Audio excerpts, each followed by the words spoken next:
Legendary music director A R Rahman ఆసుపత్రిలో చేరారు. ఛాతీ నొప్పి రావడంతో చెన్నైలోని అపోలో ఆసుపత్రిలో అడ్మిట్ అయ్యారు. ఏఆర్ రెహమాన్ ప్రస్తుతం రెహమాన్ కు ఎమర్జెన్సీ వార్డులో చికిత్స అందిస్తున్నట్టుగా తెలుస్తుంది. ఇక ఏఆర్ రెహమాన్ ఆరోగ్య పరిస్థితి పైన ఇంకా ఎలాంటి ప్రకటన విడుదల చేయలేదు డాక్టర్లు. తమ హృదయాలను హత్తుకునే మ్యూజిక్ తో అలరించేటువంటి ఏఆర్ రెహమాన్ ఆరోగ్య పరిస్థితిపై ఆందోళన వ్యక్తం చేస్తున్నారు సంగీత ప్రియులు. ఏఆర్ రెహమాన్ 1967 జనవరి 6న జన్మించారు. సంగీత దర్శకుడు ఆర్కే శేఖర్ తనయుడే ఏఆర్ రెహమాన్. అతడి అసలు పేరు దిలీప్ కుమార్. కానీ రోజా సినిమా విడుదలకు ముందు రెహమాన్ కుటుంబం ఇస్లాం మతంలోకి మారింది.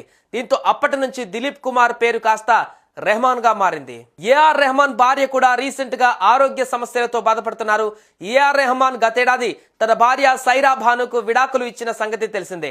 దాదాపు 3 దశాబ్దాల వైవాహిక బంధానికి పులి స్టాప్ పెట్టిన వీరిద్దరూ అప్పటి నుంచి వేరువేరు మార్గాలలో ప్రయాణిస్తున్నారు.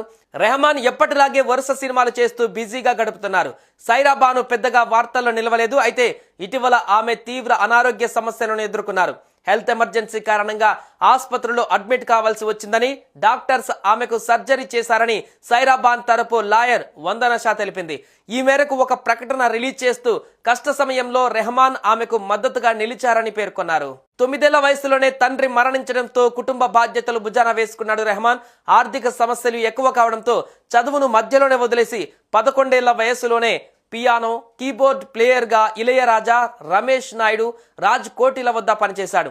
అయితే రెహమాన్ కుటుంబం 1989లో ఇస్లాం మతంలోకి మారింది. అప్పటి నుంచి దిలీప్ కుమార్ పేరు కాస్త రెహమాన్ గా మారింది. రోజా సినిమా విడుదలకు ముందు రెహమాన్ కుటుంబం ఇస్లాం మతాన్ని స్వీకరించింది. దీంతో చివరి నిమిషంలో రోజా సినిమాలో అతడి పేరును రెహమాన్ గా మార్చాలని అతడి తల్లి కోరింది.